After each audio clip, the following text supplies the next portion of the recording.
Hey everyone, it's Lorraine and I'm back. It's been a while. So today my hair is looking kind of crazy.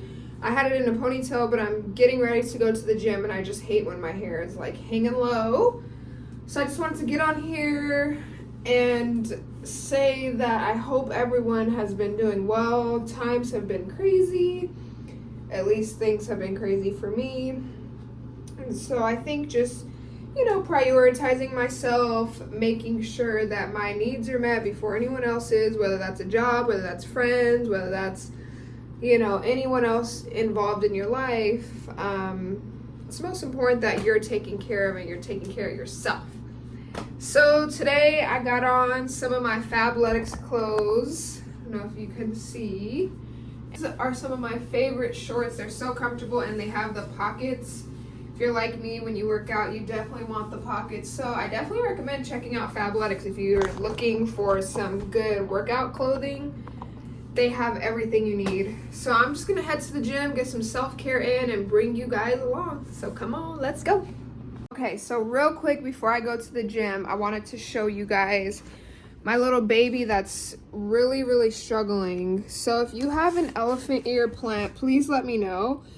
I finally got some treatment to try to treat the spider mites that were on it, but they keep coming back, so I think it's an issue with the soil. It's been like that since I got it, but you can kind of see like little tiny webs. I don't know if you guys can see on the video, but there's one right here by my finger, and so it's super cute. I love the plant. It's already sprouting a baby right here. But if you have any other tips, please let me know. So this is what I've been using. And it seems to be working well, but it smells so bad. It is the worst smelling product I have ever used. Oh my gosh. I don't even want to think about it. But the recommendation is that you spray it on the leaves like in the beginning of the day so that it doesn't get burnt, or late at night. So I've been doing that. I've done it twice. I haven't seen like any gnats roaming around, which is good. But it's still just kind of struggling. Like I do see that I need to clean the leaves again, and I just cleaned them. So if you have any tips for the elephant ear plant, please let me know. My monstera is doing beautifully, but I do need to do a plant tour. So maybe I'll do that in this video just to kind of show you. But this is number one. So let's start with number one, elephant ear. We got the monstera right there, and then I'll go through some other plants later, maybe after the gym. All right.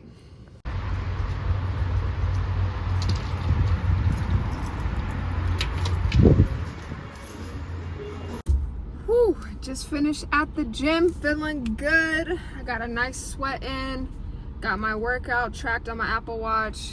Oh my gosh, now I'm gonna drink my protein shake, which is hella good. I'll show you guys when I get home what I actually use in here, because I use organic, non-GMO protein, and it's been the best. To show you guys how I make my favorite protein shake. So I got a lot going on here. So you want to start with ice. I use the bullet, so like it to be nice and cold. Start with your ice, get as much as you want, and then we'll add other things. Primary ingredients that I use, got the almond milk, KOS organic plant protein powder. So I love this one because it is non-GMO, it's made without gluten, made without dairy, it's plant-based. This is really an awesome protein, and this one is blueberry muffin flavored, so it tastes really good. I also like to add some coconut flakes. This adds to my protein, also just getting, different nutrients in my diet. I also use a prebiotic fiber. I really need this. It's good for your gut. And then I use some peanut butter. So, oh, and I almost forgot. So I usually freeze not blueberries. I usually freeze bananas. And so it's easier if you cut them and then you freeze them. So that's what I have here. I just have one banana that's frozen, and I'm gonna add that into it first. So here we go.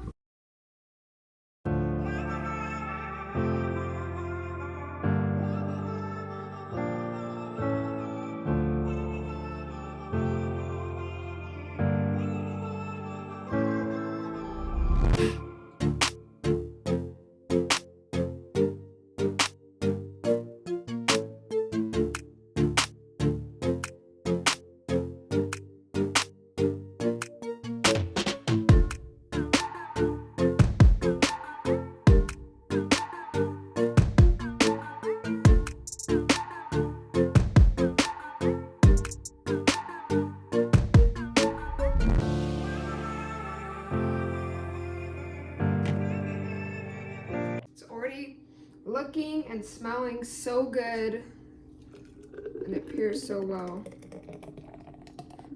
So sometimes the coconut does make it a little chunky. I don't want to blend it anymore because it's going to come out watery. So this is the finished product. That was so good. I taste the coconut a lot more this time. That tastes really good. So that's my protein shake. So all in all, I have about probably 21 grams of protein plus 1 gram here. So 22 grams. I don't think this has any protein. No protein in this.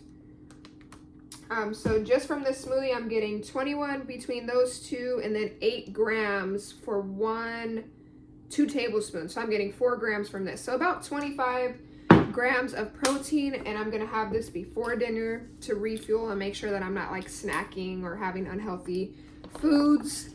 So if this is something you want to try, please get this protein. It's so good. I also really like the mint chocolate chip. It tastes like a freaking ice cream smoothie, but it's healthy. So check those out. I also have to show you guys my plants. Okay, so like I said, this one is plant number 2. That's the monstera. Plant number 3 is actually this heartleaf philodendron. It's really pretty. It wasn't in the best of shape when I first got it, so it's having some struggles here. It's not as full as I would like it, but it's starting to sprout new joy, which is awesome. I did fertilize it, and I'm gonna do a soil refresh. So that's number 3. Number 4 is this little guy. It's actually a tomato plant, so I've been growing it for about 8 weeks, and it's finally starting to sprout. So those are those ones. Over here we have the spider plant. So this one is actually really big. You can't tell from just the video itself. I would say it's at least maybe 2 feet. So that one's beautiful. This is one of my aloes. So I've had this one for a really long time, especially with the move. It had a hard time coming from Sacramento, but it's doing a lot better now. And I have this pencil here, which is just my way of trying to keep the plant a little bit more stable. But I also have this little guy. So this is the male version of the aloe. The other one's female. So this one is doing exceptionally well. And I'm just trying to nurse the other one back to life. So what is that? That's 3, 4, 5, 6. This is 7. Okay. Aside from that, I also have this pothos here, which is just a jade green pothos. I also have these pothos. Let's just count this all as 8. Yeah, because I'm already losing count. So this one is the marble pothos, and I really love it. It's super pretty. It's already starting to sprout. This one is also another green pothos. It's super long, as you can see, and it's already vining across the way. And then we have this one too. So I love the green variegation ones. All right, so now let's go to the bedroom. Okay, so in the bedroom, I also have this money tree plant. I was killing money trees forever, and so obviously that is not the best of luck. But some trick that I actually found is that I was watering it just straight into the soil, which makes the roots very soggy, and it causes it to die pretty quickly because it doesn't need a lot of water. These are pretty resilient plants. They need bright light, but not a lot of water. So I've been doing bottom watering, and that has really helped. I've only had it for like 2 months, and it's already grown so much. It was really small. It was probably like about this much, this big, and it is super freaking cute.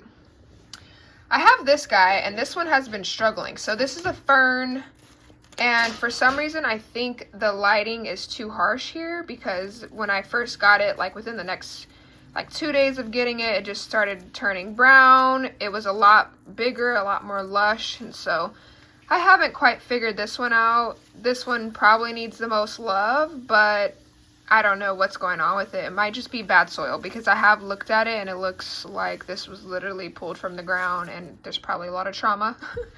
So those are the next 2 that I have.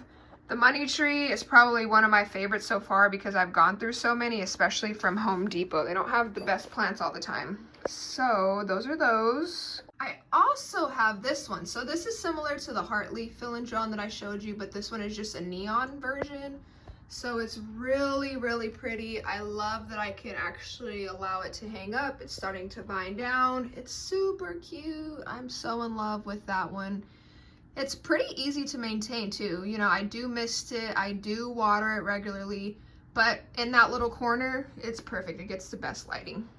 And back here, it is a whole mess because I have so many plants. But this is actually my spider plant. I misspoke. The other one is my snake plant, the one that's 2 feet long. That's my snake plant. This is my spider plant. I actually converged 2 different plants and it started sprouting babies. So I can just put these in soil and have an entirely new plant. So this one's very healthy. And I also have a jade plant there, and some cacti. That one is getting so long, I could probably repot that one. And then I have some other plants over here. And of course our view. Oh, it's the sunset. It looks so pretty. So I don't know how many that was. I think that was about 17 or 18 now. I also have some more in the front. I do want to do a more in-depth video of like how I take care of each of the plants. So the fern is not doing the best, and I have like a goldfish plant that's not doing the best. The rest are really thriving. So I want to do like a little video on how I take care of my plants. But if you are a beginner plant mom, plant parent, I would definitely recommend getting pothos. They're super easy to grow. They can have low or bright light. For example, I have this one that's right by the window, so it gets great lighting. But then I also have one in the bathroom where it literally barely ever gets light, and it's still doing really good. So it just kind of depends on your needs and like your expertise with growing plants. If you need something low maintenance, try the pothos first. If you're looking for something a little more advanced, try the monstera. That's the number 2 plant that I showed you. And also I would say another low maintenance plant aside from the pothos is going to be this snake plant. You don't have to water it very often. I probably water it about once a month. It's pretty resilient. Like, it's not something that would die on you if you are a beginner, so definitely try out this one. If you are interested in plant tips, I can go through how often I fertilize, how often I water each of the plants, and the lighting that's best for them. So I did have a couple of plants in our old apartment and they were not thriving because the lighting sucked. So a lot of people think you have to have south-facing windows for your plants to thrive, and that's actually not true. I would say from my experience, it is easier if you have east or west facing windows because a lot of plants can't thrive off of constant direct sun, which south facing windows are going to get constant direct sun. Don't feel like you have to have south facing windows, and if you do have south, that's totally fine too. Your plants can thrive. You just adjust your watering schedule to make sure that your plants are getting replenished after they're in the sun all day. Thanks for tuning in. I'm so happy to be able to share kind of some of my tips with you all. If you do have tips for a fern, please let me know, because at this point, I don't know what to do with that one, and that one's supposed to be not the hardest plant. But if it's closer to the window, you have to water it more frequently, and I've done that like every 2 days, so I'm not sure if the soil needs to constantly be damp. But if you have tips for a fern, please let me know, because I would love to know what these tips are. So tune in weekly. It's been a little bit of time, but I'm happy to be back. So let me know what you guys want to see. If you want in-depth plant analysis, I can give you that. If you want some more hair stuff, let me know. All right, thanks guys. Bye.